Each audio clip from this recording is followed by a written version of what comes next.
In this video we're going to look at passive filters, so we're going to look at the reactance of a capacitor and see how it fits in with potential dividers. So we'll look at a low and a high pass filter, but let's first of all remind ourselves of the reactance of a capacitor.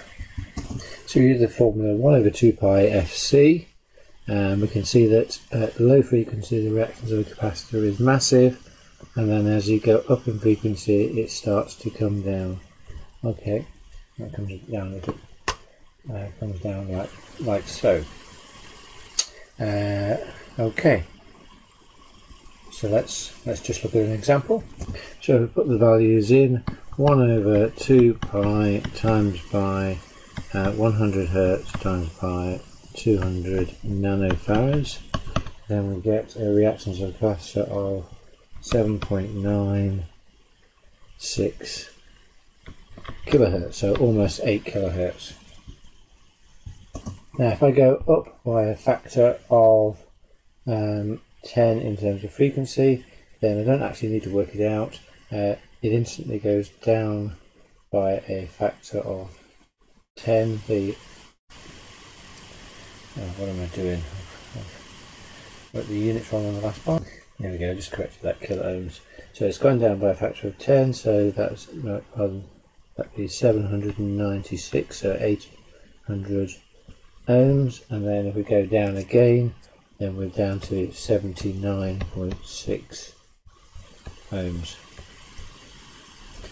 So as long as we know we've worked it out for 1, if we go up in frequency by a factor of 10 each time, then we can work it out without even having to work it out. So we've got the two circuits that we can have as a potential divider, putting our capacitor in there. So we've got a low pass filter, treble cut, and the capacitor comes after, so treble cut, as I like to remember it. And then on this one's a bass cut.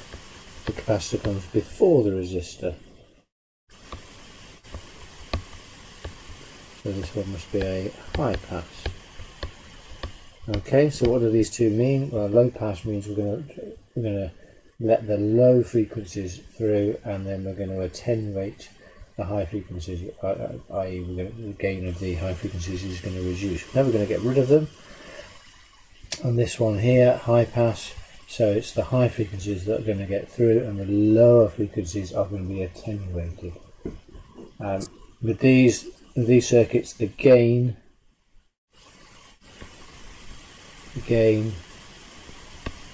is always 1 or less. Okay, so these are passive filters.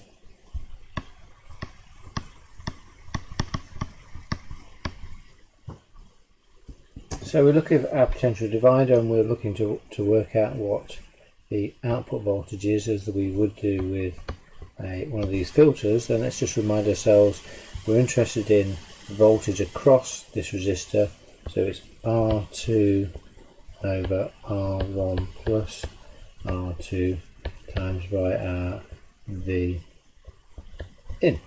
Okay, now R1 plus R2. Now when we're dealing with these circuits, it's not as simple as just adding the two up, because we've got our resistance and then we've got our reactance. Our reactance is an imaginary number, so we have to use Pythagoras to work it out. Okay, and we call that quantity impedance, Z, which is just R squared plus XE squared, all square rooted. Okie dokie, let's have an example, and then we'll probably be done. Okay, if we've got a circuit like this, we've got lots of questions we can ask ourselves with it, but let's start off with, first of all, with the break frequency. And the break frequency is when XC equals R. So if we go 1 over 2 pi times by 1 times 10 to the 3 times by 50 times 10 to the minus 9, we should hopefully have a break frequency of 3.18 kilohertz. Okay.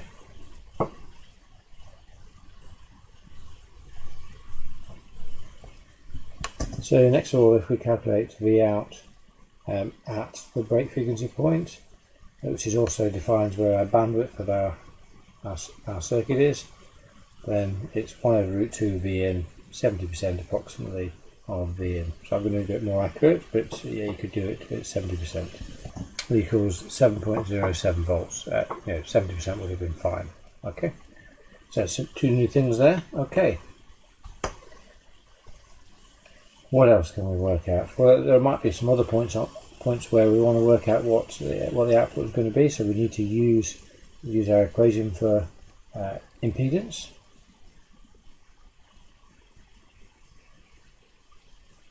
Now, there's no point in working out what things are going to be after the break frequency. What type of filter is this? Can you remember? Capacitor is after. So this is a treble cut filter.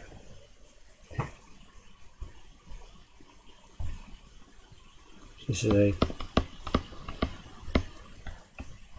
treble cut. So all of the frequencies above the break frequency we're going to cut. So below,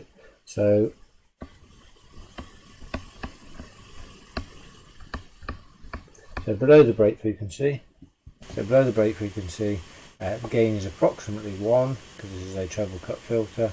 So the V out equals V in. So we might want to do it. We might work out some impedance for above the break frequency. So let's do it at 4 kilo. It's not too much above. Okay, so let's go through the steps that we need to do. So first of all, we need to work out what the reactance of the capacitor is going to be at 4 kilohertz, and I work it out to be 795 ohms. Is it smaller than 1K? Yes, because we said at the break frequency, then XC equals R, which should be 1 kilo ohms. So therefore, above the break frequency, the reactance of the capacitor should be getting smaller. Okay, so now we can work out what Z is going to be. So just writing it out. There we go, 1278. So now we can put that into our formula to work out V out, which is just our potential divider formula. So I've just wrote it a little bit different there. R2 over Z times V in. So we need to, what is our R2 in this case? Well, it's our reactance of our capacitor. I'll just make this point because if we were doing our base cut filter, then that would be the resistor then, wouldn't it, rather than the reactance of the capacitor. So that's what we've got there. So I then work it out to be 6.22 volts.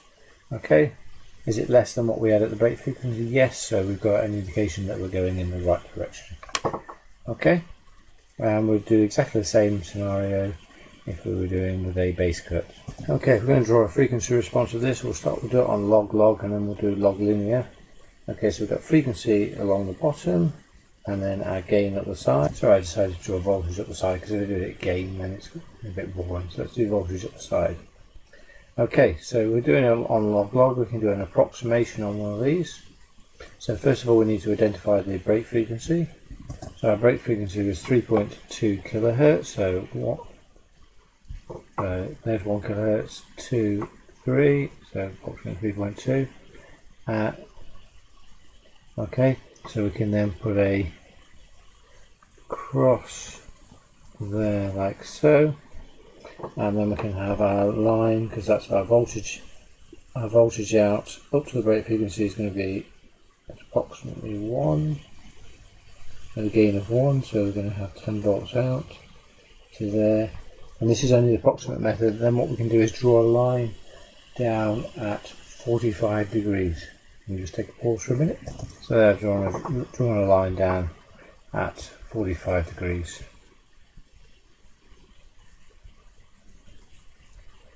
Okay.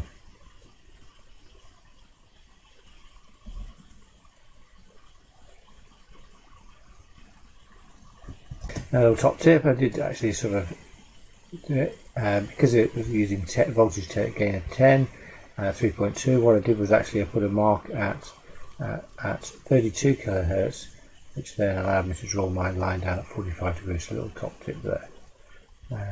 If you go down in gain by a factor of 10 and up in frequency by a factor of 10, the same works the opposite way around for the other filter. It allows you to draw an easier line at 45 degrees. Okay, this is just an approximation method, because in actual fact then the actual point is just going to be 10, 9, 8, 7, so the actual point is actually somewhere about there, isn't it? So what we would normally have would be, to draw a bit more accurate, that would be a dotted line coming down there, but I'm doing an approximate method. That didn't work out very well. So there we are, I've done a more accurate, but if we're just doing an approximate method, the 45 degree line is perfectly fine. But that's what it would actually be. I like to draw what it actually is.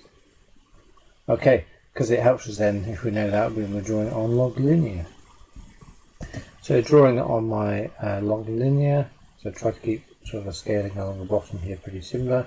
Notice actually the scaling, because it's linear up this side, so 1 to 10 on here. So on this we go along for a little bit, and then I need to bring the line down, to curve the line down, so we can't do our 45 degrees. I'm just going to pause it and do the, so at an appropriate point I brought it down through the point here, and then I'm just going to carry on bringing it down like so, and then curving it off like so. Okay, now like I said before, because my original gain was 10, then what I can do as an approximation, similar to what I do on the other graph, just so I like to give myself a little guide. If a gain down by a factor of 10, so 1, then it's going to roughly be crossing through the 32 kilohertz. So it just allowed me a point there to draw a line down through it, and then it's going to curve off at 0 volts. So notice the difference between the two graphs. This one doesn't go down to 0 volts, whereas this one, it does go down to 0 volts. So to finish off the video, I thought I'd do 2 sketch graphs for a base cut. So for our log graph, gain equals 1 above the break frequency. So V out equals V in. Then as soon as you get to the break frequency, line down at 45 degrees. Jobs are good. Okay. If we're on log linear graph, then we need, at the break frequency, we need to do, that's at 70%, 1 over root 2 of our V in. If it's gain, maximum gain can be 1, so therefore it's going to be 0.7 if we were to draw it. So 70% there, and then so that's the point there, and then draw your line coming down and make sure it curves down to the 0. Okay, happy day.